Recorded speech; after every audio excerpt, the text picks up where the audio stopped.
Fitzpatrick out with the hip injury. Terry McLaurin. Now looking to throw. Loops the ball up. Leaping catch by Garrett Wilson.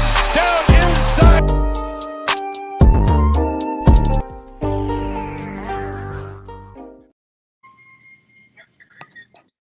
What's going on, everybody? Welcome back to another episode of the Ins and Out with D podcast. I'm back again with my group, the Shakedown DMV. Got my girl Kayla, and we got my guy Pierre Pope. What's going on? What it do? What it do? Nothing much. It's been a lot. Super Bowl happened. Hey, look, it's been a crazy season so far, man. Unfortunately, it ended last Sunday. So we're looking at some of the things that has happened so far. We're going to give you guys a little update of the off season that's being taking place right now with the coaching carousels, and we have some big hires that have happened so far. And we also, just bring about some memories about the off season, man. Let's go ahead and get started. So let's go ahead and talk about the Super Bowl. So there's a lot of controversy right now about what happened that last down that led to the win. And it's all over the news talking about Juju Smith-Schuster, James Bradbury. What are your guys' thoughts on that critical flag? Do you think that was the one that kind of killed their chances of winning the Super Bowl? Or you think it was more than that? I think that was the nail to the coffin. Because there definitely was mistakes on throughout the game made by both teams, but it was an amazing. First off, forget all of that. First, I want to say that was an amazing Super Bowl. Two black quarterbacks facing each other, and they both performed their butts off. But back to that play. It's the Super Bowl. As a veteran, you know what you can and can't do. We hate to see it, but once you sit there, you know things you just can't do at certain times in a game. You just know what not to do. You can't get away with every little thing. You know they haven't really been calling too much. At the same time, you know the rules. You're a veteran. You're that close. You would have given your offensive chance even if they would have scored. You kept that time on the clock. So you just got to think about everything. But in the moment, it was real fast. But I don't think that changed like the result of the Super Bowl. I still think the Chiefs would have won regardless. But I think that was a nail in the coffin. I think for me, you can't end the game like that. It's the last game of the year. You know what I mean? It's the biggest game. You just can't end the football game like that. I think, personally, I think that call, you just can't make that call. You know what I mean? At the end of the game, that it was holding that whole entire game. I mean, they was letting them get away with a lot of stuff. You know what I mean? So I feel like what should have happened was, you know what I mean? You don't make the call. It goes into, fourth down. The Chiefs kick the field goal, and you see what Jalen Hurts can do. I'm not going to sit there and say the Chiefs could have won the game because Jalen Hurts could have took them straight down the field and scored a touchdown, so we don't know. But, we'll never know because they never got that opportunity. So I think that it's hard to end a football game that way that ended. You know what I mean? It was a lot of calls out there that just wasn't being made. And they were letting those guys play the game. And I don't think the little tug that he did affected Juju from getting to that ball. I just think that ball was uncatchable. So I think, man, I just think that you can't end that game that way. You know what I mean? You gotta hold your flag, man. You gotta hold your flag and let it play out. You know what I'm saying? Because I mean, let's just say the Chiefs go for it on fourth down, they get it. You know what I mean? And then we can say, okay, they won the game, but we will never know because they never got the opportunity to have that down to say, okay, this is what's going to happen. So I just think you can't end the game that way. So we got a first-time guest on the show. Well, he's gone now, so I don't have what dog sorry, but left. Right now, bro, man, Deuce up here with some nasty work in the group chat, bro. That boy said, "Hey, Pope." Guess what? No fake fans allowed. Open, no fake fans allowed. No fake fans allowed. He said that because of EB. Yeah, man, that's hilarious, man. The fan portal ain't open. Man, come on. Okay, DT, what was your opinion of how the game ended? The Super Bowl ended. The last play. So this is my thing about the Super Bowl, right? Um, was that flag? It was holding. It was holding, but I don't think that was the biggest determining factor that led to the loss for the Silver Eagles. I think there was way more bigger factors than that, and we talked off air how the Kansas City defense stepped up a little bit more than the Philadelphia's defense. They Right. made enough stops. When you're going against two high power offenses and your defense is good. It has some talented things, but we know it's going to be a shootout. Is how many stops can you get, and then you give your offense an opportunity to get some points on the board. And Patrick Mahomes and his boys, they had more opportunities to put points on the board. And even though Jalen's numbers were crazy and stuff like that, it just wasn't enough. And you also look at Philadelphia; they couldn't really run the ball with the running backs. Jalen Hurts was The the running running back, game Miles and Sanders the was pass. stopped. They used Gainwell. Like they didn't have that run game that I thought that they would have had. I'm not gonna hold you. If I'm Philly, I'm really thinking about moving off of Miles Sanders. I just think Miles Sanders is not. I think Gainwell and those guys can do the job better than what Miles Sanders can do. Miles Sanders was very inefficient in that game. He wasn't good, man. Like Gainwell really was the better back in that game, and it's clear. Matter of fact, Gainwell was the better back in the playoffs, and it was clear. But I mean, hey, you gotta make your own choices. Me personally, I think I would just say I'm not paying that guy. Can move on. And this draft is loaded with running backs. So hey, Do you think they make a Got a big shout splash out and from get Bijan at 10? say again. Do you think they make a big oh splash my and get god. Bijan at 10? Eagles. I'm talking about I think. the I'm gonna Eagles. be honest with you. I think Eagles got more important stuff to deal with than to take Bijan at number 10. I'm gonna be honest Okay. with you. I think they got more areas that they really need to address besides Bijan. If Eagles are smart, if what's his name, Devin Witherspoon, if he's there, to me I that's can see. that's a I think smart. they get Joey Porter. Or I think Witherspoon is nice too if he's there. I mean, but it's all if he's there. What's next for Kansas City? What do you think? How do Here they we go. improve next season to get back? Oh. I'm gonna be honest with you. I'm I gonna was tell you. go ahead, DC. I'm gonna tell you right now. Like in my opinion, the wide receiver room was good, but I know they could be better. Like Yep. I'm not sitting here trying to disrespect them, but like it was a lot of guys that like drumming through in and out of the lineup.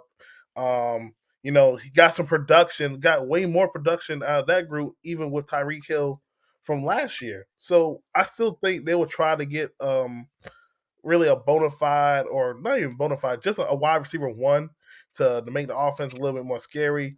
You can still add some things to the defense. Chris Jones, he's still young, but I would probably try to add another stout defensive tackle right next to him. I think the defense has a better chance to be top 10. I like the young corners they had last year. They really reinvested in that secondary. But Kansas City can always do better. And they won the Super Bowl. This was supposed to be their rebuilding year after shipping off Tyreek Hill. And Tyreek Hill only made it to the wild card round. Kansas City won the Super Bowl. So I think So, they go after another wide receiver and they can get add another safety to that group. so I'm gonna say something that I think that I saw on ESPN. I think that Dan Orlovsky said that was key. I think Kansas City now is the factory like it was for the Patriots, whereas those wide receivers are gonna go and want to play with them because they know they got a chance to win a chip, and they probably not gonna have to Mhm. play crazy money because you got the opportunity to play with Patrick Mahomes and win a championship. So remember, the Patriots, they was getting receivers because they wanted to go play with Tom and win a chip. So I think that it's going to be the same way for Kansas City. They're going to be able to get those receivers because they're going to say, hey, man, I get to play with Patrick Mahomes, get my numbers up, go win a chip, and then turn around and make another crack at the apple and try to get another contract. Why not? Why not take a 1 year deal and go play over there? Yeah, Make a smart move for them. It's a business decision. They get the ring that they wanted, and they get the money on the back end at the same time. So I think Kansas City, well, they're gonna get the receivers. They're gonna get somebody, and hey, they're gonna be all right. Speaking of offseason moves and stuff, what do we think about Philadelphia now? I mean, we know Jalen Hurts has proved himself that he can play in the league, and he exceeded expectations for me. I said earlier on this show, even before the season started, in my state of the NFC, I said the only way the Eagles season will be successful is Jalen Hurts progresses and Jonathan Gannon defense play up to par with all the moves they made. And although the defense, to me, it had ups and downs, like they were able to get to the quarterback and things like that, but I wouldn't really say they are a dominant like defense like the 49ers as you've seen. But with Jalen Hurts showing the progression, man, like he's shown he's me that he special. can play. He can So play. I mean, you're going up against Patrick Mahomes in the Super Bowl and you still lose and you had 374 total yards of offense and 4 touchdowns. I mean, golly, I You understand. gotta Look, give respect when man, you do. I understand the team is good around him, but that's just the formula is right now. Like you have to build a good enough team for your quarterback so they can exceed expectations, man. I just think like including like Baltimore, like that's the same thing they need to do with Lamar. They need to build more around him. They need to build around these young quarterbacks and use that rookie contract, which is cheap, and build around the team and make them better. Jalen Hurts played to a high level, but I'm kind of worried about everything around him is going to be different. Are we going to have the same performance next year? and you make a key point there, DT, because I'm gonna be honest with you, and I'm not knocking Jalen Hurts right now, but everything around him was great. I mean, his O line, great. His receivers, great. If I took Jalen Hurts and I put him behind the Baltimore Ravens, would he be the same quarterback? Would he be able to still make things work and be that guy? You know what I'm saying? So I'm not taking nothing away from him, but I feel like is he the tier quarterback where he's in that tier where though he don't have it perfect, but he can still make it work? I don't know if Jalen Hurts is that type of quarterback. I think Jalen Hurts needs the stuff around him to allow him to be who he needs to be. I don't think Jalen Hurts can outrun a system and say, "Well, I'm better than this, and you ain't still giving me what I need, and I'm still showing you that I'm better than this." I think that Jalen Hurts is the quarterback that you put the system around him, and then you watch him grow and be a great quarterback. That's not a knock on him. That's just saying that that's just the type of quarterback he is. Whereas though your Patrick Mahomes, your Lamar Jackson, and your Josh Allen and Joe Burrow, they're outliers. Those type of quarterbacks, man, they can make it do with hardly nothing. And you seen Joe Burrow do it his first year. I mean, when he came in as a rookie, he was just tearing it up, man. He was throwing it everywhere, and he looked great. But when you gave him more receivers, he really showed you, man, I could take my team to the AFC Championship almost every year. Once you gave him some legit receivers. Patrick Mahomes, he been doing this for 5 years, just going to AFC Championships and then going to the Super Bowl 3 times. You know what I mean? So, Jalen is a good quarterback. I just don't think he's an out of this world type of quarterback like those other guys are. I think the system around him and the players around him have to be good to do that. So if they're going to lose a lot of pieces around him, his numbers could decrease. He might not be the same quarterback because of the things that's around him are not the same. And before we get to Caleb real quick, I want to ask you this because this has been a discussion with my boy Caleb and the Commander community and things like that, and we had this debate. Like, look, when it comes to like the top five like quarterback list, and we do it based on like I do it based on like what have you done this year, how much you elevated your team, how much you've done for your team, the wins and losses when you're not in the lineup and you're out of the lineup, things like that, and the different types of effect you have on the game. Now, in terms of passing, Jalen is a good enough passer in the NFL. He's not elite. I don't think for certain times you don't need him to be elite. You just need him to be good enough. And I think the same way with like a lot of dual threat quarterbacks. But I will say this year, just overall success, he played like a top 5 quarterback.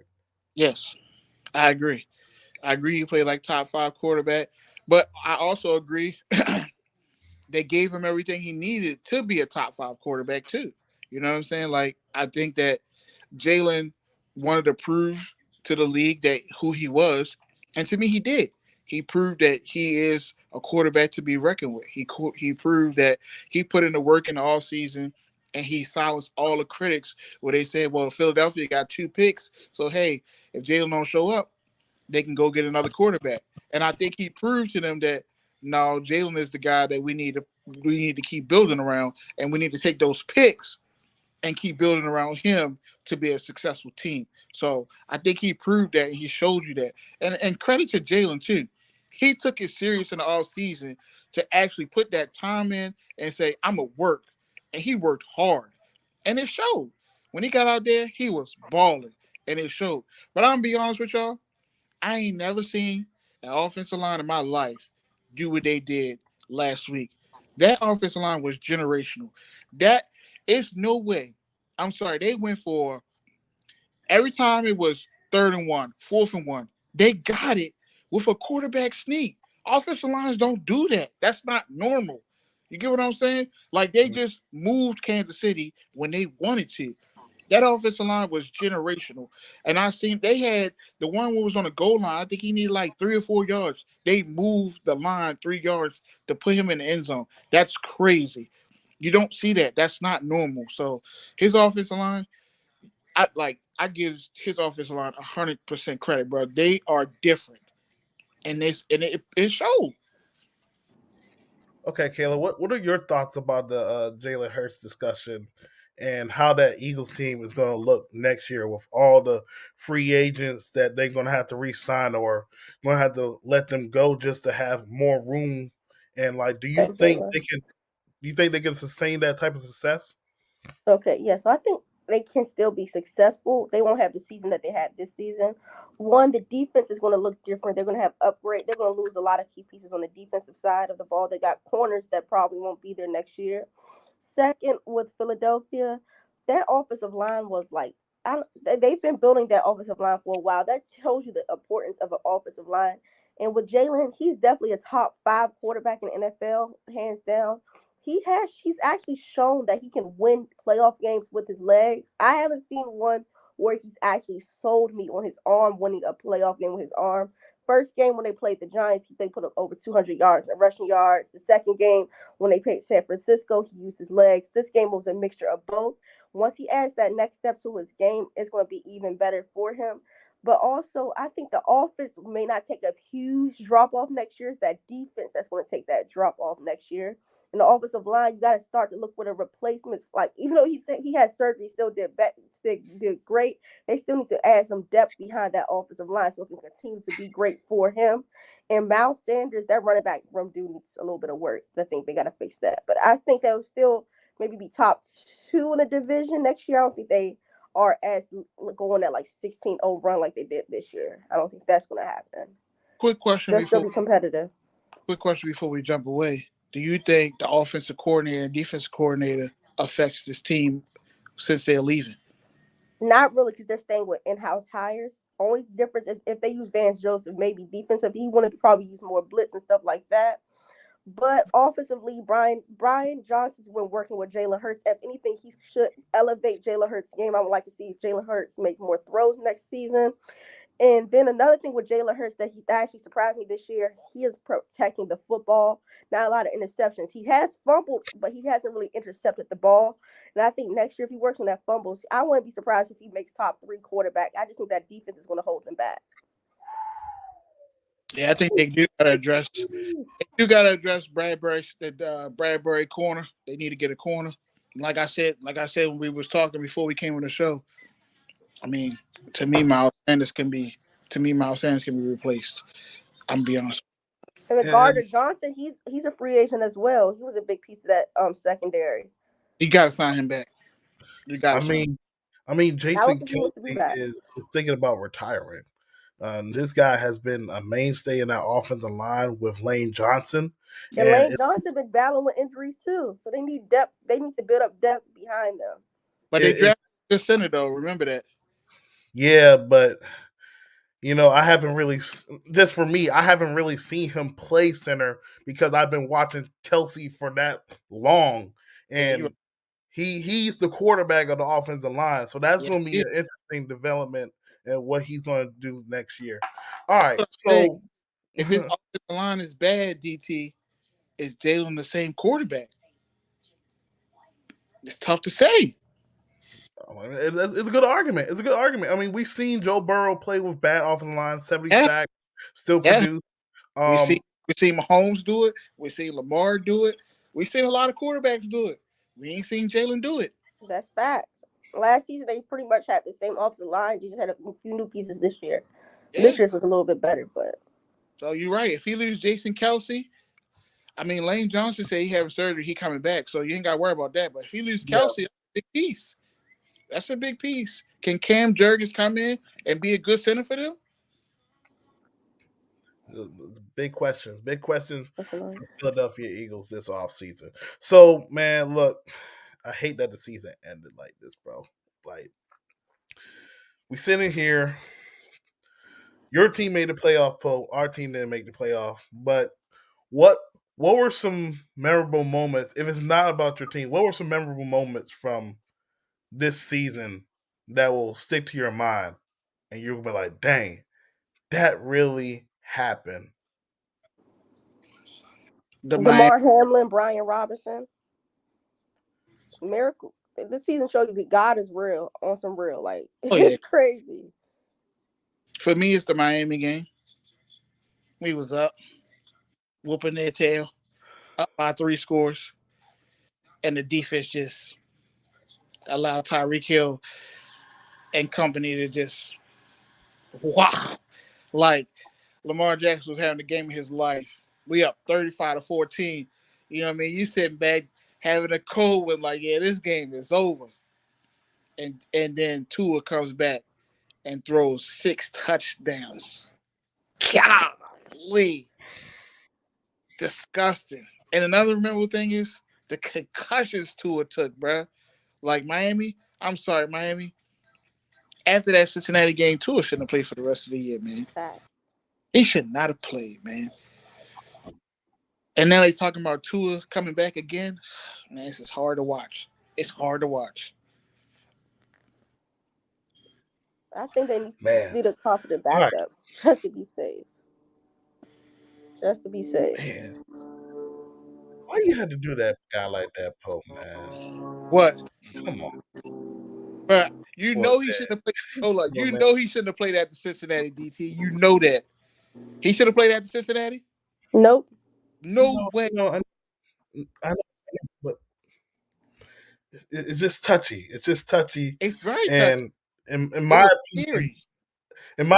man, I just feel like, man, like to have them concussions like that consecutively in 1 year, Sure. it makes you question, like, can he last? And I like Tua coming out dang, but the one question I had, it wasn't about the talent, it was more about the frame. The dude had a hip injury coming into Yes. the draft, Yes. and you're seeing these concussions and things like that. It's not good. Man, I don't know, bro. He need to. I ain't gonna hold you, and I know he don't feel that way. He need to end his career. Honestly, he took too many concussions this year, bro. I know people don't want to look at it that. Eh, eh, I'm Your looking health is way at more important. I'm looking at the player safety, bro. The player safety for me, he has to retire. He does, bro. If he come I next year, respect that. I respect if he that. come out next year, bro. Let's just say he come out next year. Okay, say he start the lead on fire again. If he take that one hit that put him in concussion again, bro. Come on, bro. That could be life ending. Nah, hey, if it's my son, Okay, I'm telling I, you, you gotta think about not playing no more, son. I'm sorry. I respect that. I respect that, bro. I said the I'm not exact even same gonna sit up thing. here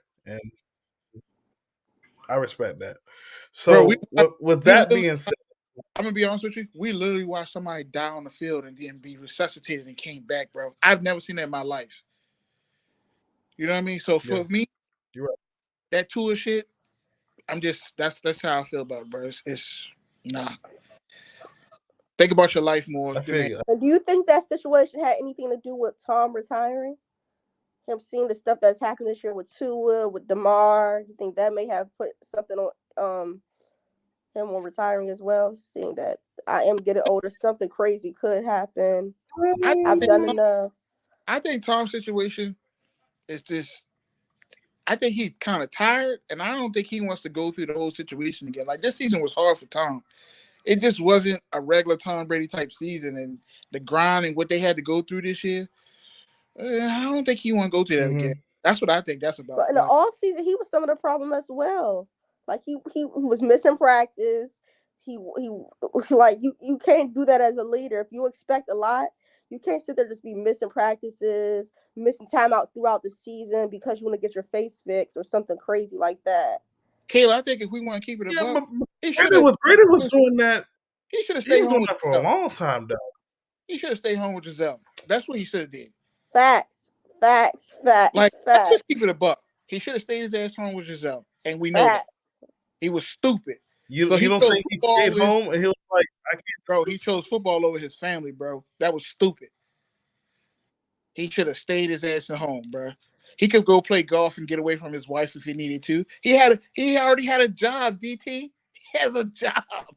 He could have took the job and stayed home with Giselle, man.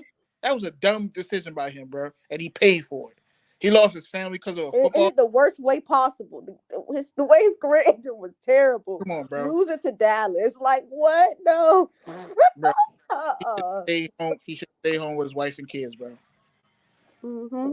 Yeah, but nobody thought Tampa was gonna be bad, though, right? I mean, I did. I sure did. I hosted I surely did. We didn't think they're gonna be that bad. No, I surely did. I didn't think they would. I think my floor would have been like 9 to 10 wins. Not me. That was my floor for them. I But thought the defense would carry them some more, but it kind of fell off. Because again, their they defense could was run the ball. Center was hurt. I mean, all that stuff was happening around him. Like, even though we keep talking about like he had a bad year, you look at his numbers. I'll take that still. Like, come on, bro. Like, this dude had like 25 touchdowns. I think like 4 to 6 interceptions. But, probably some certain numbers like completions and things like that was down. But, shoot, I'll take that in a heartbeat. I would take that in a heartbeat, bro. Yeah. I just think that, to me, he should have stayed home. So who do y'all think going to be the quarterbacks in that division next year? The starting quarterbacks in that division? Saints, who's their starter? You're asking a question like that, and we haven't even thought about it. I mean, I don't even think. I'm be honest with you. I don't think Derek Carr go there because if he was gonna go there, he would have got traded there. So I don't think that's gonna happen. I don't think he's sniffing the South. I think Carr gonna stay in the AFC, but. Let's see. So Carolina, we're going to get to talk about the staff. They're in position to get one of the top quarterbacks, and prayerfully, in my opinion, I hope they get CJ Stroud. Atlanta, they got Desmond Ritter. You know CJ Stroud. You know that. Stop. Come on, man. I didn't even hear what you said. I know you said CJ Stroud is not falling that far, and you know that. He needs to fall that far.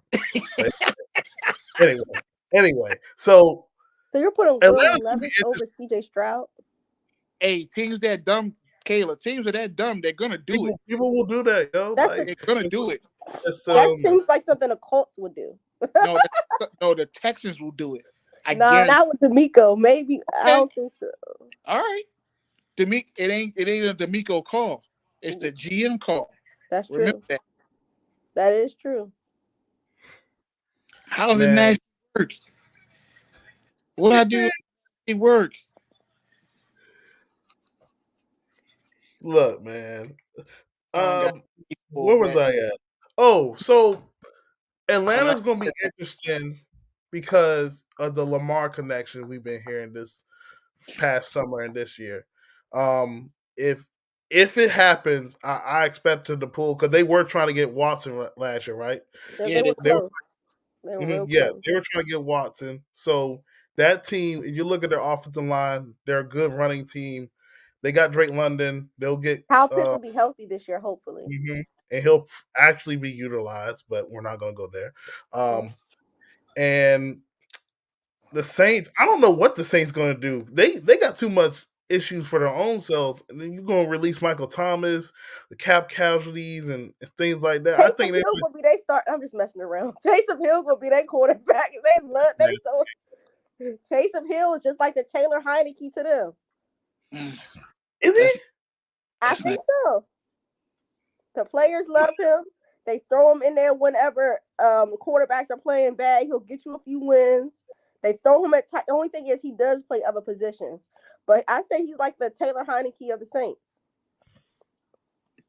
I can see that. But yeah, I think Carr stays in the AFC. I don't see him going to any of this. He should go, but I just don't see it. Derek Carr's a Jet. Don't tell Jets fans that. Don't tell Jets fans that, bro. They were That's going to get Carr, or they're going to get Aaron Rodgers. And I don't think they're going to get Aaron Rodgers because I don't think Aaron Rodgers wants to play there. So I think Rodgers goes to the Raiders. That's the smartest thing for him to do. Yeah. But I don't trust the Raiders front office. I think the Raiders draft back. I'm gonna be honest with you. You think they draft one? I think they draft a quarterback. What do you think Tampa going to do at quarterback? Jimmy G? It could be Jimmy G. I don't know. They gotta address it because they ain't got no quarterback. Yeah. Taylor Heineke. How about that? Taylor Heineke goes to Tampa Bay.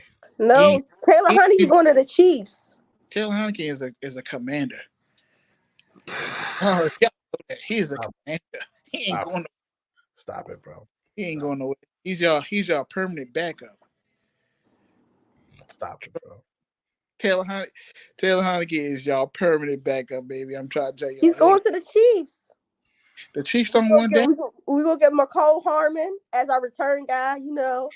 McCole is definitely gone. Yeah, he's coming to us. What do you mean? Hey, you can have him. Oh my God. Have you done for me lately? All right. That's the return guy. That's all. We get a young guy too. Anyway, let's get off this because Pope being nasty right now, bro. Hey, you want McCole or you want Kadarius Toney? Tony, but he's nowhere near. He's just a rookie. He's about to be a second year. The Chiefs made the right decision to me. Hey, they don't care about McCole. Bye. Well, he's still gonna be like fifth on our depth chart. We can use him in the return game. Oh wait. Okay. I don't even want McCole, but you can have him. The Chiefs showed you why. All right, so let's go ahead and talk about some of the coaching hires that have happened so far. And we're just mainly talking about the head coaches. We'll get to the two prominent key coordinators later. So what are y'all thinking about Sean Payton in Denver? Sure. He won like that, bro. You started off, DT. I'll be honest with you. I don't think that shit's going. Okay, I'm gonna put it like this. I didn't think I had to get another quarterback. I don't think his relationship with Russell Wilson works. His attitude. Okay, either Russell gonna have to change his attitude and mentality of how he work and how he do things, or it ain't gonna work. It just straight up ain't gonna work. Sean Payton is he a cocky dude and he want it done his way. And if you don't like it, oh the hell well, he gonna run right over top of you and it's just gonna move on. I just think that if you ain't gonna buy into his system and you ain't gonna do it the way Sean Payton want to do it, it ain't gonna work. And the way Russell do things, Russell want to cook or do all, it ain't gonna work with Sean Payton. You either gonna follow the thing that Drew Brees and Sean Payton had together is they were always on the same page for everything. They were a perfect marriage together. I don't see Russell and Sean Payton as a perfect marriage. So I don't think it works. I don't. I think they're looking to they're gonna be looking to either get off of Russ and get another quarterback and start over. And it's sad to say because y'all paid them and y'all trying to salvage them. It's not a great hire if you're trying to save your quarterback. It's a great hire if you want to move on. But Russ and Sean Payton don't work. It's like oil and water. It don't mix. So how are they going to get off of Russ? Who are you going to get though? Like they don't have no future assets in the next coming years. They traded. I don't know how many picks they traded. Seahawks got their first, and I think they got their first again next year and the second. What was it, like 2 ones in a second or something like that? Probably so, and then you trading picks to get a coach. Yeah, they listen. I think to me, listen. If you were in that situation where you know you don't have the picks to do it, you don't hire Sean Payton, bro. You don't. You're in a situation you can't keep giving away picks. You're giving away your future. I'm telling Russ is cooked. We know that. So now you keep giving away your future with all your picks, and then now you listen, if this project don't work out, when they bring in Sean Payton to fix Russ, your future is you're gonna be like 5-6 years down the road. They gotta wait to get picks to start all over again. And I'm telling you right now, ain't nobody trading for Russ, not taking that contract. So this has to work, and I just don't see it working. And if it ain't gonna work, man, the Broncos gonna be in hell for a while. I'm in hell. Or they're gonna have to take and just draft a quarterback and say, Russ, you're gonna have to just sit on the bench and eat it while we start over. Seriously, bro. I just think they oil and water. I don't think they mix at all. What do you think, Kayla? Okay, so one for the whole Sean Payton thing, he was definitely a great coach during his era with the Saints. Well, until basically the past 2 or 3 seasons. After that, I can see his coaching starting to fizzle down a little bit. He's done some things with Drew Brees. He's always had the same quarterback, and he's always ran his system. I would like to see how Sean Payton works with a different quarterback. Also, I would like to see how Sean Payton works with this so-called all-star team that he's supposed to be putting in place. I want to see what that coordinator looks like. Now, Russ needs to build relationships with his receivers. Like he got to be a leader. Like he used to be more of a leader than I've seen this past season. I want to see Russ be a leader. Like be that leader that you know you can be. Because if the receiver's not going to buy in, you're not throwing touchdowns. Who else is going to buy in? The fans sure is not going to buy in. And Payton, I don't think he pulls that leadership out of Russ. He's already started in saying you can't bring certain people into the area with me. So they've already clashed a little bit, which is bad already. I just would like to see how that marriage really coexists. I think they're going to be worse next year than they were this year.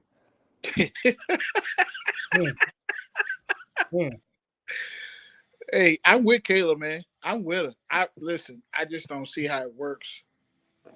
It's gonna be tough. It's gonna be tough for that team, Sean man. Payton should have just stayed broadcasting, honestly.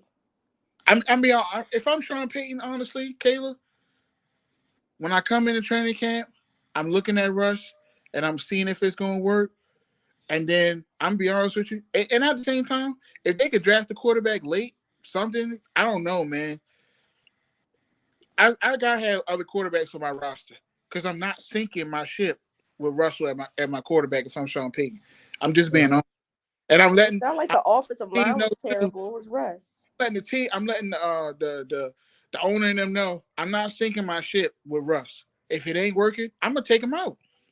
Do they have an offensive coordinator yet? I don't think so. To my knowledge, they're still trying to get their staff. But coordinator though, I like their defense coordinator. Yeah, the defensive coordinator is up there, but I don't know who's which defensive coordinator. He left. They don't got no defensive coordinator because they're looking at Rex Ryan. Coordinator. They got Rex Ryan. Oh, that's official. They got Rex Ryan. It's official. Yep. I heard they were talking to Rex Ryan. No, they got Rex. Okay. But I don't know about Sean Payton in Denver, and it's mainly due to the financials. the draft capital, how you want to build your team and your vision, and you got a quarterback who you didn't sign, you didn't trade for or drafted, and you're going to have to eat that up for at least a year, but you still want to bring somebody in that knows your system. So the backup quarterback is going to be interesting because Brent Rippon, he's more likely gone unless he can adapt. And as of right now, man, them and the Raiders, they're going to be fighting for bottom feeder in the AFC West because I don't see like Denver's more talented than the Raiders, but I just don't know, man. I think the Russ thing was really, really bad last year. And it wasn't all on the offensive line or wide receivers. There were plays where guys were wide open and he just didn't pull the trigger. He's not even trying to run like he used to. He just don't look like motivated. Mm, And that's yeah, something you that's can't gonna pull out of a guy. Motivation, leadership. Those are the things you just can't pull out of guys. Either you got it or you don't. If it improves, it improves. If not, and you have to be a leader. If you don't got the respect of your wide receiver group of your offensive line, then nobody else is going to respect you or the fans. mm, Not mm. good. Let's ride. How many touchdowns did you get this year? Talk about some let's ride. 20. How many interceptions? Oh, you talking about this season pass? Oh, I don't know how many had this season pass. I would I'm say pretty probably sure he less. had I'm pretty sure he had like 11 touchdown passes, bro. He didn't have a lot. That's unacceptable. Like that's just plain unacceptable. It And like is. I don't think the Hackett what I think Hackett will be a better offensive coordinator than head coach, but it was still a first year head coach. You're still a veteran quarterback. Even though you're in a new team, you're still in a new situation. Y'all could have done something better. But I really think Hackett will be okay as an offensive coordinator. Hey, man, shout out to the Seattle Seahawks, man. Great trade. Great trade. Amazing trade. Amazing. They set themselves up Boy, great. Seattle uh, Seahawks, man, they about to be up. They about to be up. I Sign, see. draft some defensive players, man. They about to be up. all right, guys. So, what do y'all think about D'Amico Ryan's heading to the Texans? Man, what a great hire. What a great hire for them. I think you hired the man that played for your team, and he embarks what the Houston Texans are. It was a smart hire. It was a great one. I just just one thing for Houston. Give him his time. Don't Hallelujah. 1 year and be like, oh, this is no. He needs time. And I'm not saying 2 years. He needs 3 to 4 years to get it right. Give him time, bro. But it was a great hire because that man balks y'all city. He know what it takes to be a Texan, and he gonna fight hard for you, and he gonna build that team up to where they need to be at. But don't sit there and fire him after 1 year because you go 3-14 or 2-15 or whatever. It's gonna be a hard year. He's got to install his system. He's got to get that defense right, and then he's still got to get a quarterback, and he's got to build that offense. And that offensive line ain't great neither. So you need pieces on that offensive line. So it's going to take some time, but install a faith in him like he's going to put in y'all. Give him that same treatment back. Don't treat him like you did the last two black coaches, man. Give him. Hallelujah. Well, I pretty much was going to say the same thing. They just got to do right by that man. I know the players are going to play for him, but the organization just got to do right by him. Moving forward, they just got to do right by the organization. Period. Like they have no patience for nobody in Houston, like at all. Like I don't get it. I really don't get it. But I think that team's going to be right in the next 2 or 3 seasons. They're going to be right. That team that organization deserves to win something. Like they've been put through a lot, like they deserve to win, and this is a solid hire. And it's always good to see African Americans living up to what they're supposed to. Like it just brings a smile to my face. Like it really does. Like I really have hope they have some success, and he's done right. And I know those boys definitely gonna play for him every snap. I agree. I think this, hopefully, this hire can have some cement and stability for that organization because y'all know me. I didn't like how they were doing the last two brothers that were there. even we had Lovie Smith who decided I'm not going to take the season just for you to fire you, so I'm going to leave you a little present. And what they did to I can't remember his name, but he was the coach in 2020, and he came from Baltimore. But that guy was well respected around the David, league. Yeah, David, David Cully. They just scraped go to that man, and hopefully, man, they give D'Amico the opportunity to have his staff instill some confidence in these players. There's a couple of gems out there on that team: Damian Pierce, Derek Stingley, Jalen Petrie. I And they think. about to get Michi back this year for their wide receiver Michi. Oh man, I forgot about Michi, man. But I think this team they're gonna be I hopefully they can be more competitive and he can build his vision for Houston. So next two teams, and this is funny. I put these two teams together because basically they kind of switch spots. So you have the Colts hiring Shane Steichen, another guy from Philadelphia, and you got Frank Wright going to the Carolina Panthers. What are your thoughts on those two moves? We're gonna start with you, Kayla. Okay, so Frank Wright, I said that was a great hire for Carolina. Even though I think they should have kept that other coach that they had, I honestly believe he deserved the opportunity to bring that team back from what it was. From having that Matt Rule, he turned that team around. The locker room changed. That's amazing. The defense played better. They played for him. They've lost talent throughout the season. He still let them. They were still competitive. Like you got to give it to them. They were still competitive. They almost won that division with all they've been through. I think he still should have been a coach, but Frank Wright is a right hire. He's placing a perfect team to coach that young team up. They still have some weapons and they still have a defense. If they fix that quarterback room, they have the coaching staff. When I say Thomas Brown, be on the lookout. He's about to be a solid offensive coordinator. He's another African American. Like I'm actually confident in the Panthers to like be competitive. Like they could be top two in that division next year. But that's a great hire with Steichen. I'm still 50-50. Hopefully he does right by the Colts. Like I don't think they should there's definitely better options out there for them to get a better head coach. Bieniemy could have been their coach. Like they had an interview. What went wrong with that? Like their ownership, like it really just confuses me from time to time, year after year after year after year. Hopefully they get a right quarterback. Hopefully it's not Will Levis. I like Will Levis, but I hope it's not him for that team. They still got a dog that's a running back. They still got a receiver. So I don't know what Steichen is going to do with that offense. I just would like to see because I don't think that was the best hire for them. But that's just the Colts ownership. That's just Ursay for you. So, but Wright was definitely the better move than Steichen. What about you, Pope? What do you think about these two moves? They kind of switch places, right? so I'm a little selfish because I wanted Frank Wright as my OC. I really did. I ain't want nobody else honestly but Frank Wright. I feel like Frank Wright he's a quarterback whisperer. Great OC.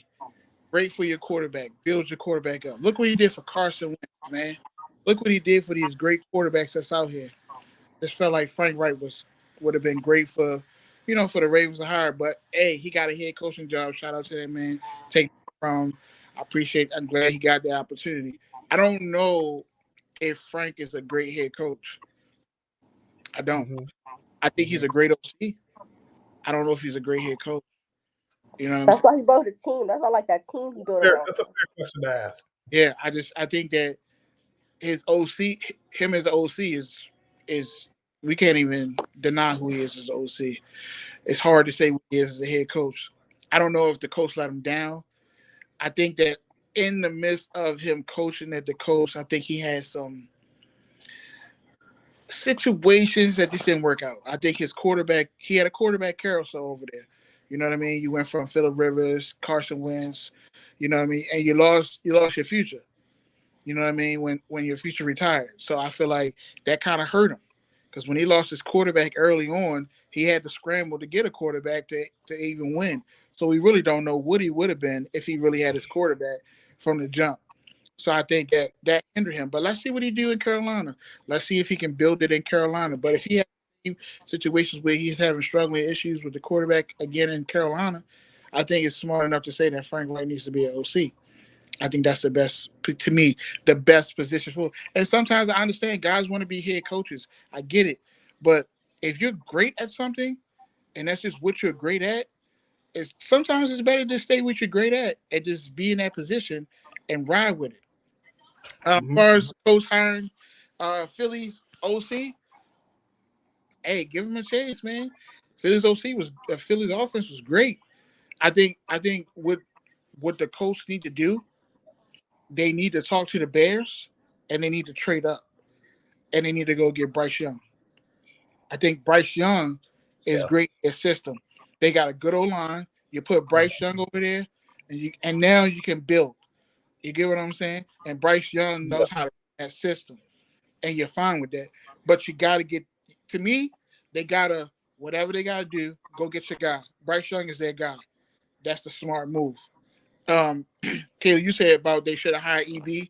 I think the situation with EB is, and I've said this, and we talked about this. I've talked to us a lot.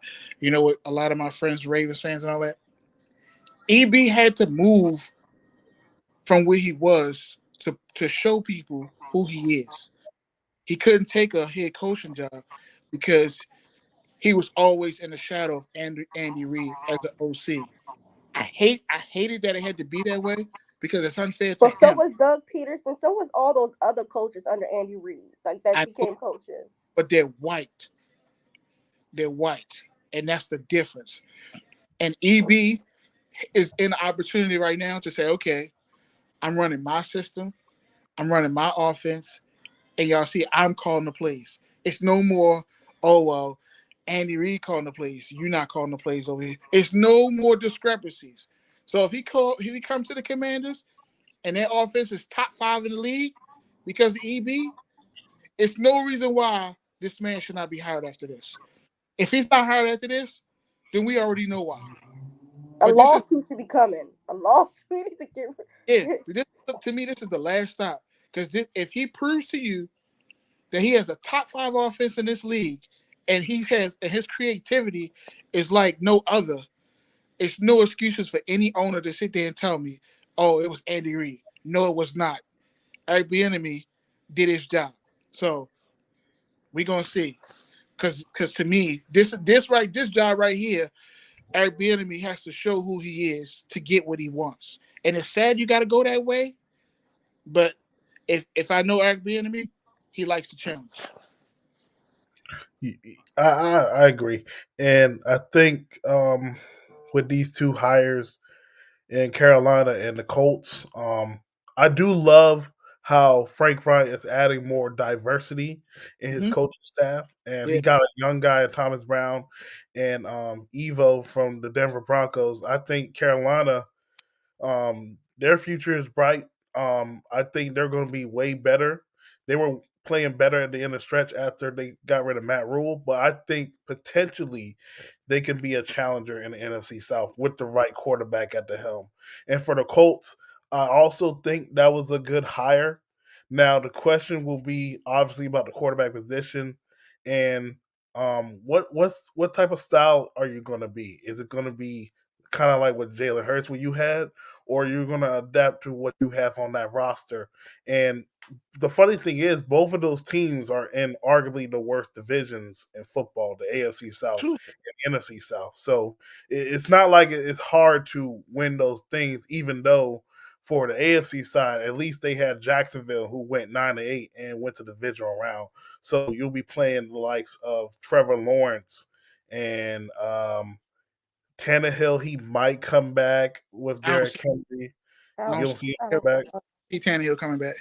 Okay, that's gonna be a great He's conversation. he's out of there. Okay, so you know that's right now. That's Jacksonville division until proven otherwise. It is. So yeah, And I Derrick think Henry, it's gonna be And fire. they're adding another receiver to their core. they So, got really. hmm Yeah, whew, man, they're gonna be scary. And so far, the last hire, which was announced a couple of days ago, is this is gonna be interesting. I want to hear you guys' thoughts on this because this organization they kind of seen it as the worst, and that is the Arizona Cardinals hiring Jonathan Gannon. that's just laughable. Honestly, that's just laughable. I hope he does. I hope he does something, but there were definitely better options out there. How is he going to work with Kyler Murray? Like, I really, and they don't even have a quarterback to start the season. Like, I don't think they should start with no Colt McCoy. Hmm. And you got a defensive minded head coach like that really has no experience. The defense he's had has been I can't say have been inefficient, but like at times they've shown like I don't know. So I think he should have developed and like continue to develop as a defensive coordinator.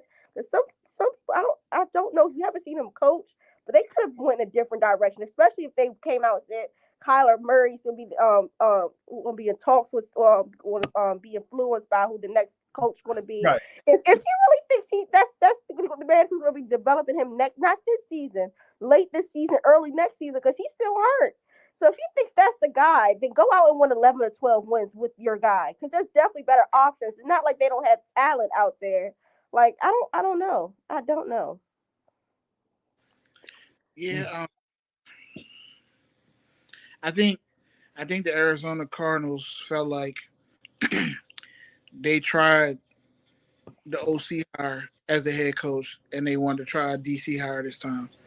Um, I think they wanted to, I guess, get a more defensive minded guy because I'm gonna be honest with you, they got problems on defense. they got a lot of problems on defense. They got They're problems bad defensive coordinators. Don't cut. on. I just think that they wanted more of a defensive minded type of guy in their office. I think that's what they were looking for. They went to Cliff Kingsbury work. They went the offensive way. They did it for years. You know what I mean? I think they wanted to head in a different direction. I don't know if Gannon's gonna work out. I just think that I'm gonna be honest with you. Gannon to me went to the worst place. Arizona's in hell. Arizona got a lot of problems. Arizona needs to rebuild. They got a lot of their offensive line, bad, old. Their defense, they young, they not that good. They got They got areas, they got a lot of holes. They got more holes than other teams do in the NFL, man. and they picked up Roddy Anderson and Brown, and they weren't used in the offense. Yeah, I just think that James Conner disappeared. I don't know, man. For me, Gannon, it's your first time being a head coach. It's gonna be a learning experience, bro. It's gonna be a learning experience. Arizona is a bad spot right now, bro. And I'm be honest with you. To me, Arizona would have been a better spot for Sean Payton than Gannon because I could Sean saw Payton that. has the experience and he can know how to maneuver and make things work. And I think that would have been a smarter move. But I mean, hey, we're gonna see what Gannon do, man. I just think that it's gonna be hard for him. First year head coach walking into the door or something like that, man. That's gonna be rough. Listen. I don't know if he's gonna make it 2 years. He might not make it 1 year. You know what I mean? I don't know. It's gonna be rough. It's gonna be rough. And that's their history too, though. Like, one of my basketball guys who clearly is a basketball podcaster. Y'all know who I'm talking about. He was on the Yeah, show with us. yeah. Yeah, he pulled me a stat that I never knew. He was like, the Arizona Cardinals head coaches have never lasted more than 6 years. That's insane. That is insane, bro. And I want to ask you guys this question, and this is strictly on Kyler Murray. We know he got the contract last summer and things like, and this season didn't go the way he's planned. Is is he a bust or he a guy that not exceeded expectations? He definitely not exceeding expectations. I was never high on. He's definitely talented. You can't take that away from him, but he doesn't have like that NFL. Like I don't know. It's something about him that's just I don't know. Like he hasn't taken that next step, and he's arrogant or cocky. It's just something about him. He's definitely talented, He's but not a. He's definitely not a bust. Um, I mean, I'm gonna be honest with you. I gotta see how he look after Kyler's this injury. hurt. Kyle's been hurt with what's been around him, dog. Like, let's just keep it a buck. If you put Kyler in Philly situation, Kyle looks all pro. He needs what he needs to. I mean, we talked about it early in the show. These quarterbacks need what they need to be what they are. But he has had receivers, just not no solid offensive line. I can say that their offensive line been terrible, but he has His, had weapons. his offensive line has been garbage. Yeah, but Garbage. they've given him weapons. And it's Yeah, that offensive line. but guess what? He needs at least a good defense.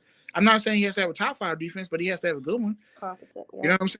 You gotta have a good defense for him to perform. You know what I mean? They collapsed the year before when they was on a hot streak. What was they? It was like 10-0, and then it just went to hell. Yeah. You know what I'm saying? Mm-hmm. That collapse showed, and then they wanted to blame the playoff situation on Kyler and all that kind of stuff. It was more than just Kyler. It's not just him. You know what I'm saying? Then they came into the season with high hopes that they was going to come out and do the same thing again. We see what their issues are. They got a lot of problems that they have to fix. I'm not saying that Kyler's not part of it, because he is. I just think that you got to give him more than what you're giving him. And you're right. He had receivers. He had Hollywood. He had D-Hop. He had AJ Green. I mean, he's an older AJ Green, but he had AJ Green. I'm not saying AJ Green is the guy, but he had him. You know what I'm saying?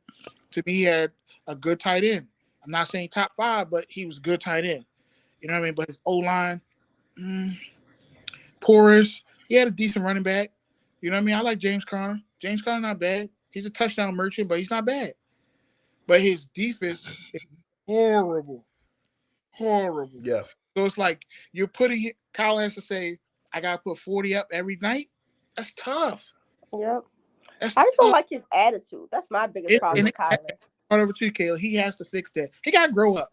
You gotta grow up. You're not a little boy no more. You gotta grow up. You know what I'm saying? If you're gonna be a team guy, grow up and be a team guy. Stop being a little punk and have your little twos and not being a team player. That's his problem. That's his biggest attribute that I hate about him. He's so selfish. He needs to stop that. I agree, man. Who do y'all I think will think start quarterback for them this season? Who do y'all think will be their starting quarterback to start the year off? Who? Colt McCoy. I don't think so. That's not the. to be honest, I wouldn't be shocked by Jimmy G. Why would you I do can that? see that. Why would you do that? That's terrible. So then you're spitting in Kyler Murray's face. Jimmy G's a starter. They gotta do something. You know what I'm saying? If you bring in Jimmy, can't be no starter. I can tell you right now, you bring Jimmy G in there, Kyle's pissed. You might as well trade Kyle if you're bringing in Jimmy G. Straight up. You start with Colt McCoy. I'm just throwing names out there. Right? Because Colt is not as reliable as he used to. He was getting injured as well during the end of the year. So they need somebody else. You can't draft nobody, Kayla. You can't draft nobody, and you can't bring in Jimmy G. They got the number 4 pick, the number 4 pick or 3 pick, whatever. If they draft the quarterback right there, that's it. Kyler's gone. Exactly. So you can't draft the quarterback.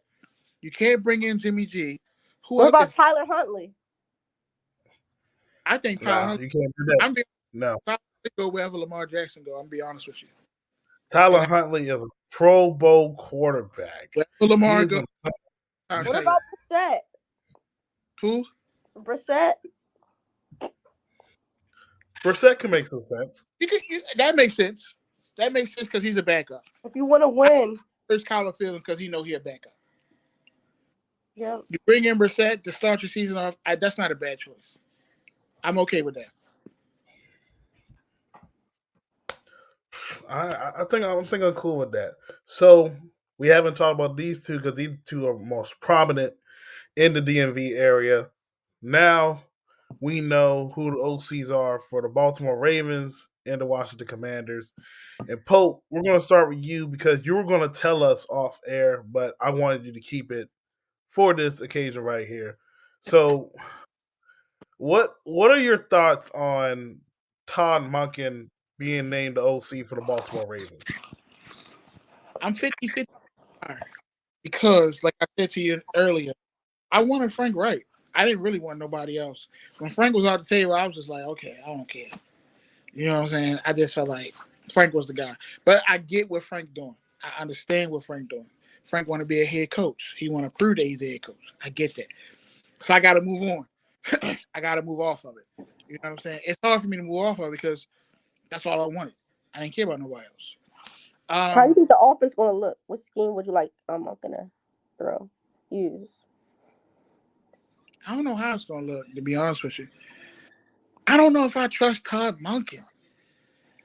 I just don't know if I trust him to build the offense the way it needs to be. I guess they will have more pass-happy habits because, Todd was in that situation. Does my quarterback like that hire? That's what I want to know. Because I know my quarterback would have been okay with Frank Wright. I know he would have been. That would have been a great hire for him, and he knows that. My quarterback probably would have been happy with EB too. I don't know if my quarterback is okay with the Todd Monken hire. I don't know if that's something where the Ravens can pitch to Lamar and say, okay, we got Todd. Now can we get the deal done? I don't know if that's a great hire. His concepts are, his passing concepts are cool. He a little, from when he was at Georgia, he was heavy tight end base. I'm tired of being heavy tight end base. We need to be wide receiver base. Tight end base is not winning you championships. That's just not how you win. I don't know. When he was at Tampa Bay, I think they was like what, top 5 offense or something like that. You know what I mean? With what's the name of that quarterback? Jameis Winston. Winston, yep. James. And he had Mike Evans as his wide receiver. Mike Evans had 1,000 yards receiving. So, if he can produce something like that with Lamar, I know Lamar would love that. You know, but you got to get the receivers too. So it's like Todd can't cook with Devin Duvernay and Prochet and those guys. He don't have a Mike Evans. You get what I'm saying? You don't have that guy where you can say, I can get 1,000 yards with Mike Evans because I know he's a walking 1,000 yards and we're going to cook that way. I don't see that. You know what I'm saying? So the hire could be good and bad. You know what I'm saying? It could be, like I started saying, I'm 50-50 on it because if you're catering towards going to what they did in Tampa Bay, you need the pieces. If you don't get the pieces, then you're not going to see what Todd Monken can be. So you got to fix that part of that too. And I don't know if the Ravens are going to do all that because think about it, they gave up a second round and 5th round for their what's the name, the linebacker. You gave up a second and a 5th, and then you paid him and he paid $100 million. So now you don't have a second, you don't have a 5th. You know what I'm saying? So what are you going to do? Trade back in the 1st round to get more picks? To me, that's dumb because you need wide receiver. Y'all also need another corner. Yeah, you need another corner. So if they pick a corner 1st round, Kayla, I'm going to throw up. I'm going to be honest with you. I'm going to straight throw up. JSN is gone? Get Butte. Okay. Keyshawn Butte is good. Get Butte. He's a good wide receiver. He will work. But if you sit there and you take a corner, I'm going to throw up. I'm going to straight throw up because that lets me know you're still spitting in the face of your quarterback who needs wide receivers. You needed wide receivers this year. Yep. You needed them this year. Instead, in the 2nd round, you take a defensive lineman or a defensive end, and George Pickens was sitting in your face. And what George Pickens do to you? He destroyed the Ravens. He was sitting right there in your face. You could have had George Pickens, and now this year you come back and you dip again and take another receiver. Or you could have took the corner in the 1st round this year, Kayla, because you already still have George Pickens, and then you can get your receiver in the 2nd round or something like that. Yep. Because you had George Pickens this year, you're not fighting to get a receiver. Now you're fighting with you got to draft a receiver, you got to get your vet, because you got to help your quarterback. Because if you don't help your quarterback, your quarterback can say, "I'm out of here." Let's say Lamar is not all in on Monken. Which quarterback do you think will be all in on that quarterback? Do y'all think y'all go in the draft? If Lamar's not all in on Monken. If Lamar then that was a failure. Because remember, Kayla, the press conference, John Harbaugh said to you in your face that Lamar will be in on picking the OC. He'll have some words in picking the OC. And if Lamar doesn't like Monken, then you lied. Because it's obvious that Lamar didn't like the guy, and you said that he had words in it. And you picked whoever you wanted and then talked to Lamar about it. So that would be a lie and a failure. And that's disgusting.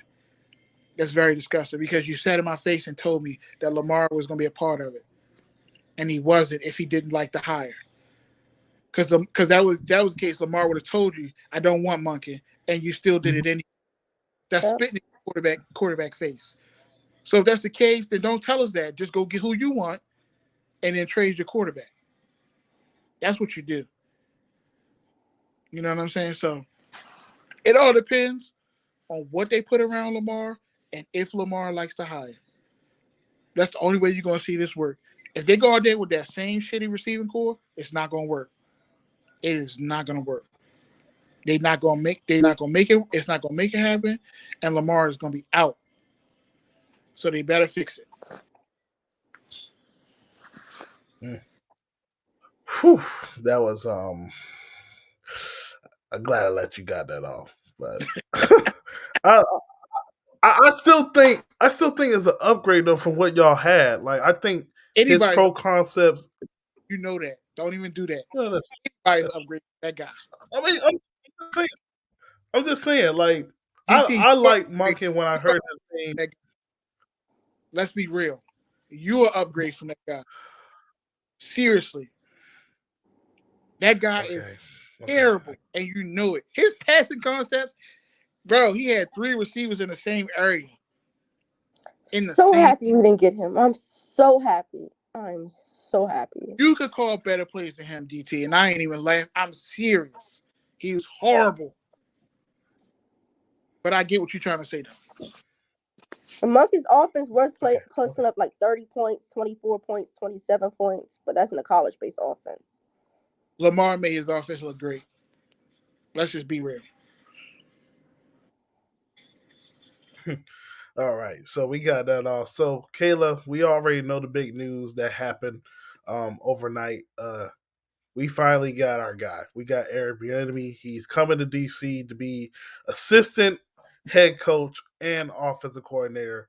And I'm just excited right now. And but I do have a problem with this, and it's really for the national media, right? I know Go you've ahead. been seeing it as well. Yep, I Like, was gonna comfort him. I was gonna comfort him. You can go ahead and start. Go ahead. You can go ahead. yeah, I just find it funny how um I understand. Look, this is a lateral move. There's no mistake about that. It's a lateral move because this guy has been a offensive coordinator for 10 plus years. He's had top five, top 10 offenses throughout. He's had been very high in efficiency rate and all those things. But even though that, it just so happens that if he goes to any other team, everybody is like, "Yo, this is one of the best hires ever. EB's going to change everything." But it's a problem when Washington finally does something right It's cool when in they a do it. sense, It's a problem when we and do it. it's a problem when we do it. And I don't get it, man. Like we gave this guy literally insurance, and this is my opinion. I see him as potentially the next head coach of the Washington Commanders. That's a fact. Yes, he will be. He That's will be. I see him as potentially head coach of the Washington Commanders. Ron We is could gone. see a situation. Ron could be gone by ownership, or he can transfer himself to another position with the team. He could work in the front office or something like that, work in the shadows, do like what brother man for Tampa Bay has done, even though that didn't work out. But some things are outliers, some things are not. I You think think Ron is a very you think if you get new ownership, DT, Ron will be allowed to be in the front office? If you got that's new, well. You gotta think about this too. Like for what Ron did though, bro. Like I get it. We're talking about coaching. Coaching is like is mid. Is very mid with Ron. But we're talking about the things he had to deal with, things that he kind of brought to the team. Like we're at least respectable in a sense, and Ron is very respectable around the league, and I think the ownership has to think about images because Dan Snyder has done a great disservice to the image of the Washington franchise for almost 30 years. So to try to get rid of Ron Rivera for coaching, I understand that. But I think Ron has a great part in what he has done in the community. And we have seen that in Carolina. There's still Carolina fans to this day still talk about how Ron has done a great service for the community. He still comes down there time in and often and give his services there. And for what he's done in the front office, I think that's a good role for him. I'm While not having saying cancer, while losing his mom, he's like yeah, and I think those issues they just happen, man. But I'm very split on Ron because of the coaching. It's mainly because of coaching, because I know we can be better, but I also respect what he has done with this team under Dan Snyder. And we all know that every coach has not been successful under Dan Snyder. So, but try to say that Ron is like the main coach, like, oh my God, like this guy is horrible. And this dude has had 7 to 8 wins past couple of years. I mean, yeah, that's been our ceiling. We have seen 7 to 8 wins, but he hasn't had like a 3-13 or a 2-14 or that type of bad season. It's just been up and down. well, Ron, for me, my problem with him is like on the sidelines, like his facial expressions sometimes throw me off. Sometimes like those things translate onto the players. Also with him, time management.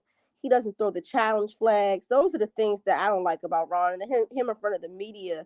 But I think media knows that they get under Ron's skin. So that makes sense. I don't see that way they treat Ron to any other of the coaches. And probably I don't watch the other coaches as much, but I feel like they see that it's get under Ron's skin. So they like try to ask the harder questions on purpose to try to get it out of Ron because they know what Washington media is. Going into Washington media. Okay, y'all ready? I don't think they're ready. Mm-hmm. They're not ready. They said this team could never hire anybody, couldn't hire any African American as offensive coordinator. They said nobody could be successful under Dan Snyder. He could make no big moves. They said relationships weren't important. They said this team could not be a contender in the future. What has happened? Those things have happened. They're definitely going to be contender in the future. EB is taking over. Ron has showed he is a leader, that he is respected. Also, like, I'm sick of the negativity. Like, I really am. When we start playing good, Washington be all over us. No, it don't work like that. If it was any other team, what is it with Washington? It can't be one man to make y'all hate this team so much. Dan Snyder could have like killed y'all, slept with nobody y'all know for y'all to hate this organization so much. Like, what is it? Because I don't be seeing the same hate for no other teams and no other markets but this team. And when he's gone, and if the media's the same way, then it's honestly them. It's not us. It's them. They don't. I feel like they do it for the money. They don't do it for the job. I'm gonna be honest with you, Kayla. They do hate y'all because of Dan Snyder. He's a bad owner. He's a horrible owner. And I'm gonna be honest with you. You don't project that one to the players, the team, the coaches. Do direct it to him. But the fans do, because when that one fan's in the stands and all that shit fell down on him in that stadium, and they did nothing for that guy, what, you gave him a jersey or something like that for it? Like stuff like that, and you know the stadium is falling apart, and you don't show no appreciation to your fans like you do. It's nasty. It's nasty to your fan base when stuff like that. You know what I'm saying? So it's hard. And then while we're trying to sell the team, they're still so negative. They're still trying to make up any little thing to pick at. The team about to be sold. Y'all can't even congratulate us on getting a good hire. Like, y'all can't do nothing. Like, if it was enough, let's say Eric Bieniemy went to the Eric Bieniemy went to like the Ravens or to like the Packers or somewhere like that. It would be everywhere. They wouldn't try to find any questions. Well, he made a lateral move. Well, he's not making enough. Maybe Colorado. None of that would be coming up. I think we gotta wait till Monday though, Kayla. Let's wait till Monday and see what they say, because this happened over the weekend. So we the really sports people don't really talk till Monday after everything happened. So I'm pretty sure Monday they'll talk about the All-Star and all that stuff. And one person who I used to watch all the time, he disrespected our organization. I do not care. PTI, Mike Wilborn, that was a spit in our face. Like, really? Really? And then you gotta remember too, some of these sportscasters, they got agendas against your teams. They just don't like your team. You know what I'm saying? Like, they just don't like. or they don't like the Ravens, or they don't like the Philadelphia Eagles, they don't like the Cowboys, they don't like. It's just certain people they have agendas. I mean, like the guy I watched Get Up in the Morning, the one guy, he's a bona fide Jets fan, and he'll let you know it. And I know what you're talking about. he keep talking about getting Lamar Jackson, like I want Lamar, like bro, chill, relax. You know what I mean? Like, but he a Jets fan. I get it. You know what I'm saying? That's just who they are, man. But I think what I am for the Commanders, man, it'd be great when y'all get a new owner. I just think Daniel Snyder sucks. It's happening in less than a month.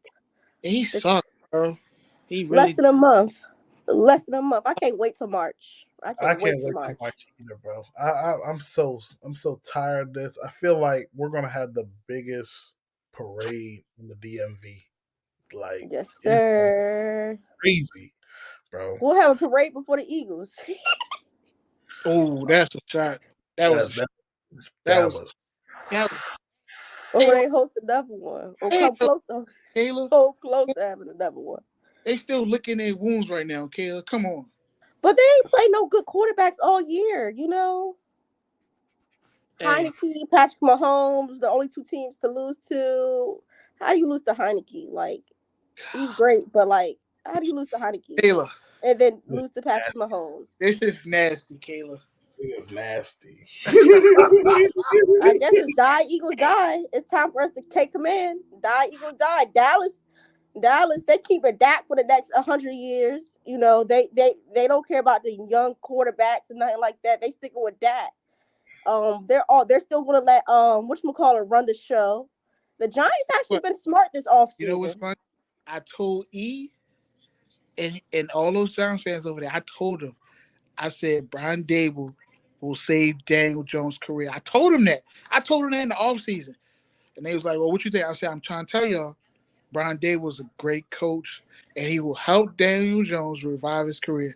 And guess who's missing Brian Dable right now? Buffalo. Josh Allen. You can definitely tell the difference. You can definitely tell the difference. You see it. You ain't never seen Daniel Jones play like this. The way he did to Minnesota this year in the playoffs, oh my God. No way you see Daniel Jones doing that, bro. No Only way. time he played good is against us. Like, I don't know. He tell you, Brian did a hell of a job. He deserved Coach of the Year. He did a hell of a job. Yep. And I agree, man. So speaking of quarterbacks, since we have guys considered QB1, and we already know guys like Lamar are automatically going to be QB1, how do we think they fit into these new offensive schemes coming in? And we're going to ask Pope how you feel Lamar would fit in Todd Monken's scheme. I feel Lamar can play in any system. Everybody keeps saying he can't throw. He can't. Like, bruh, stop saying that crap, bro.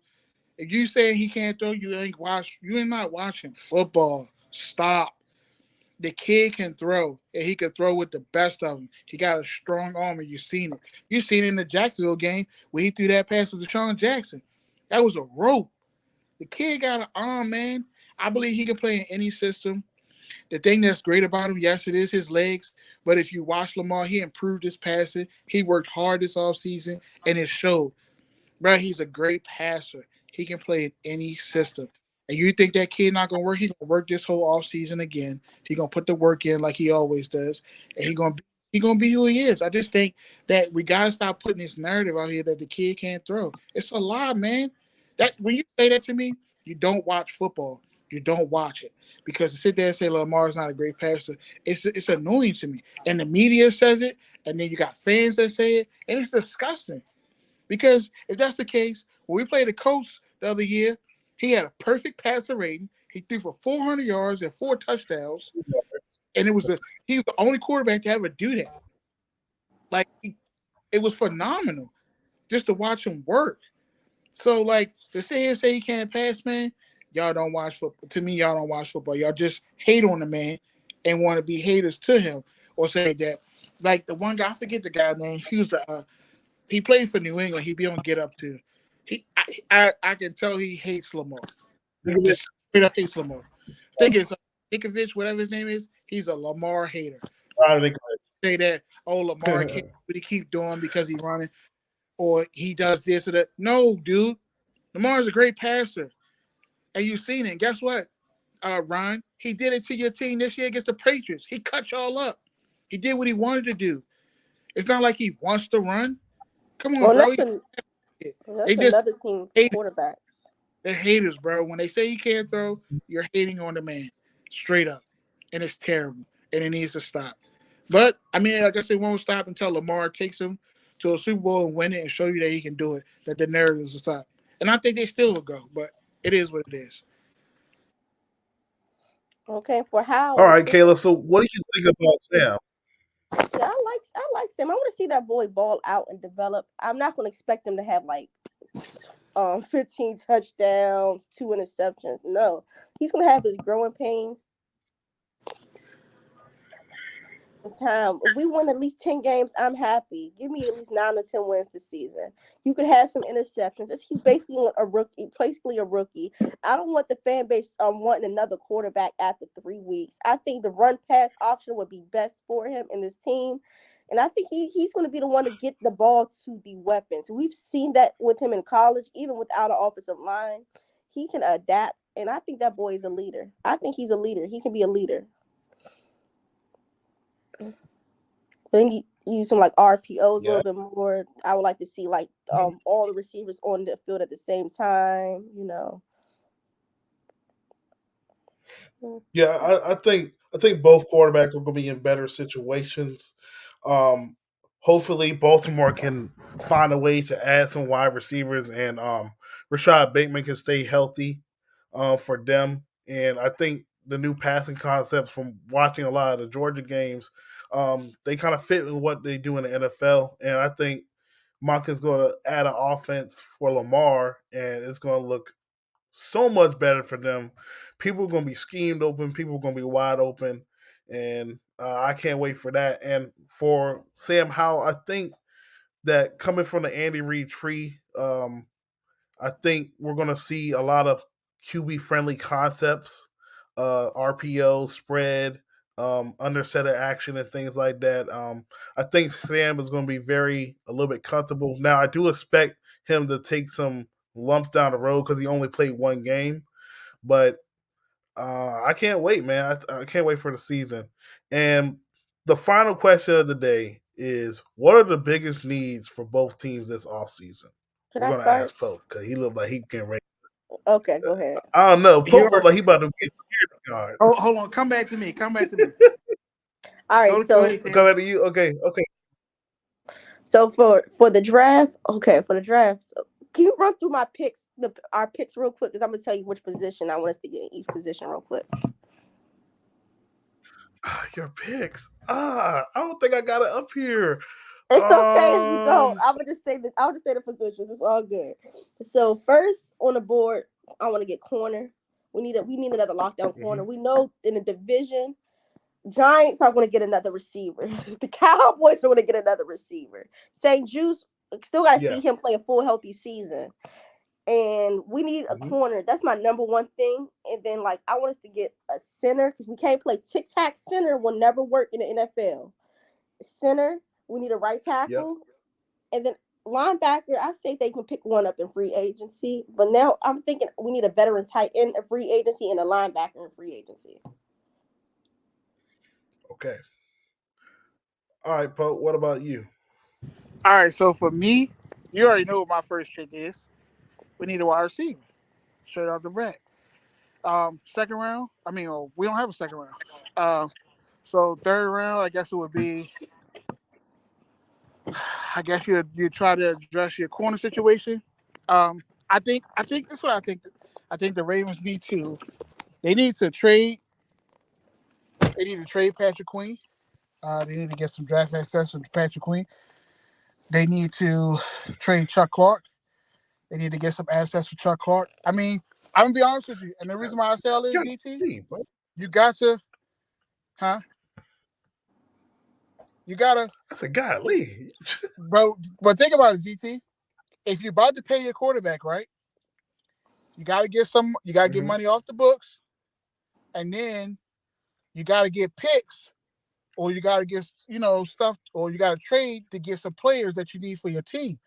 So you need to address the issue. So The perfect scenario for the Ravens, right, would be go get D Hop. You get D Hop, then you get See that? JSN in the first round. Now you take D Hop, JSN, Bateman, put that in your offense. Monken can work with that. That's 3 good receivers. Mm-hmm. You still got your tight end, right? You still got Mark Andrews. Mm-hmm. That's great. You know what I'm saying? And then you go ahead and you turn around and you draft. You can draft your corner, which is fine. Get you a corner. You don't Yeah. need, like I said, you don't need Patrick Queen because you already replaced him with Roquan. So you don't have to bring in another. Yeah. You can draft your linebacker. You can get Noah Sue. Noah Sue might go late. You know what I'm saying? You can put Noah Sue beside him. I like Noah Sue. You can do that. Yeah. You know what I'm saying? And that way, I mean, you're starting all over, which is fine because Roquan can build the rookie up because Roquan's a great linebacker. Chuck Clark, you already replaced Chuck Clark, so trading him is not hurting you. You brought in Kyle Hamilton, so you already replaced him. You get what I'm saying? So trade is fine. Yeah. After that,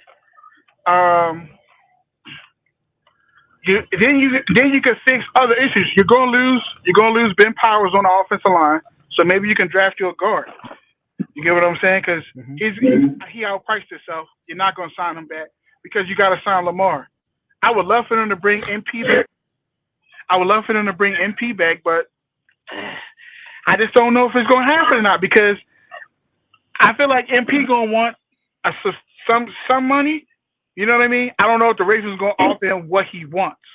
I would love for him to come back because he could mentor the younger guys, and then he's also an asset to your team and your defense. So maybe MP say, you know what, I want to stick it out with the Ravens, and I'll take a pay cut to stay here. So I would love for that to happen because I believe, to me, MP and Marlowe together are just a great combination together. But if you can't get it, that's fine. You just go ahead, you draft you one, and you move on, and you deal with the consequences on that. So, like I said, you get Hop, JSN with Bateman. You got Mark Andrews. You trade Chuck Clark because you already got your future safety, and then you trade Patrick Queen and you draft a Noah Sewell, something like that, and you made all your replacements and you pay your quarterback for the future.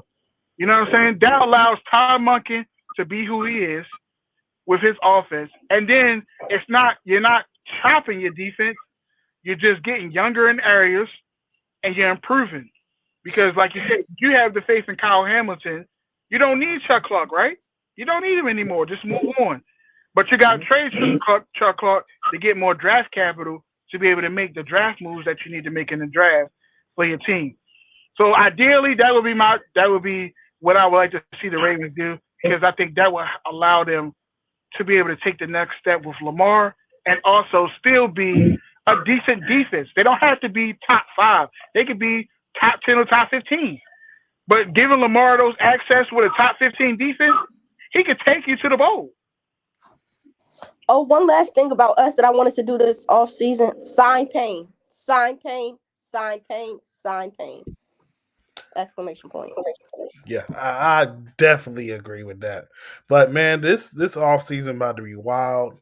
I Combine can't in 2 wait. weeks. Yeah. But hold on, DC, you ain't tell us what you was thinking that the Commanders should do. Man, look, okay, so Kayla pretty much spot on with everything he said. Number one, I'll put offensive line. I think offensive line will be heavily addressed in the in free agency, and they might draft like a right tackle or a center of the future in those spots. Number two, you got to get a dog at corner. Like playing the NFC East against AJ Brown, Devontae Smith, CD Lamb, and Giants are going to be addressing the wide receiver spot, and you got other guys in that conference as well. You need a bona fide guy in the back end. Then you need a linebacker to be a running mate with Jamin Davis. Jamin has improved this year. I don't know if they're going to re-sign Cole Holcomb. I do think that Raymond Edmonds, he's kind of iffy on people. I would still sign him because he's better than nothing. And the one spot I do want to address, and we talked about it earlier today, is in this offense, we need a tight end that can be a joker. We need to find a joker tight end. Okay. Yeah. Sounds good to me. Yeah, I know it sounds good, bro. Yeah, I mean, hey, like I said, I think if both teams make the right moves that they need to make, I think the teams will be fine. I mean, but when I look at the Ravens organization, sometimes they just not smart when it comes to the draft, man. Like, you can't sit there and just say, "Oh, I'm gonna wait and my guy gonna fall." Hey, man, you gotta move. Like, even if you gotta trade your first pick, and say the team they need a safety, you trade Chuck Clark with the first pick or whatever. I don't know. Whatever you gotta do to get JSN, you go do it. You know what I'm saying? Because when teams want their players, what they do, they trade up and they go get them. If you know that guy is going to be a franchise piece to your offense, your defense, whatever you're going to be, you go get him. You trade up. I think the Ravens do too much of sitting there and waiting and saying, oh, he going to fall, he going to fall, he going to fall. We'll just go. And then he don't fall, and guess what you do? You got to go BPA. Stop going BPA. Go get your guy. Yeah, I respect that. All right, so we'll probably wrap this up, man. Is there any last words from you guys before we head to this crazy off season? Hey, man, right now I'm enjoying basketball season. I don't know about y'all. Me you know too. What I'm saying? You know what I mean? LeBron got some pieces now, so hopefully I can see them make a run and get into the playoffs, man. You know what I'm saying? I'm trying to see the Lakers make the playoffs. You know what I mean? You already seen my guy break the record. Greatest of all time, bro. Greatest of all time. Greatest. Go. What about you, Kayla? I think that dunk contest is trash. All-Star Weekend is trash this year to me. Like, you think so? I don't like the dunk contest. Like, they could add better for the 3-point and Rising Stars, but the game won't be good. But like the other stuff could have been better. I think the game will be different this year because a lot of stars are not going to be in it. Like, you know, you're not going to have Steph Curry, you're not going to have KD. You know, a lot of those guys are hurt. So I think that'll be different. But I mean, it gives the younger stars an opportunity to show who they are. So I think that's interesting to see. I'd be happy to see that. I don't know who's in the dunk contest tonight. I mean, but I don't think the dunk contest ain't been the same for me since Jason Richardson did what he did. Yep. Because Jason Richardson just did some unbelievable dunks, and I've never seen nobody do what he does. So yeah, it's not gonna be the same for me either. Well, you can catch me on the Bunkers podcast tomorrow at 2 p.m. Eastern Standard Time. Follow me on Twitter. My @ is posted above with my name. And I'm ready for this season. Like, watch the football is back. Get your yak. What's that stand? Let it stand. I ain't gonna hold y'all. This offseason about to get crazy. This offseason is definitely gonna be entertaining. I think this offseason is going to be crazy. It's going to be fun. It starts in March, man. We're going to see a lot of movement. It starts in 2 weeks. The combine coming up. I read something on Twitter that said that it showed all the star players that got moved last year. It had Russell in there. It had A.J. Brown in there. They had a lot of guys. I didn't even know all these guys got moved, man. So it said, who do you think will be on the move this year? It had a lot of stars on that list, man. So we're going to see what stars move around this year, bro. Yeah, I cannot wait, man. With that being said, man, this is the In and Out D podcast. This is your host, DT, with the lovely Kayla Powell and my guy, KingPope. And we'll catch you next time on the In and Out D podcast. Peace.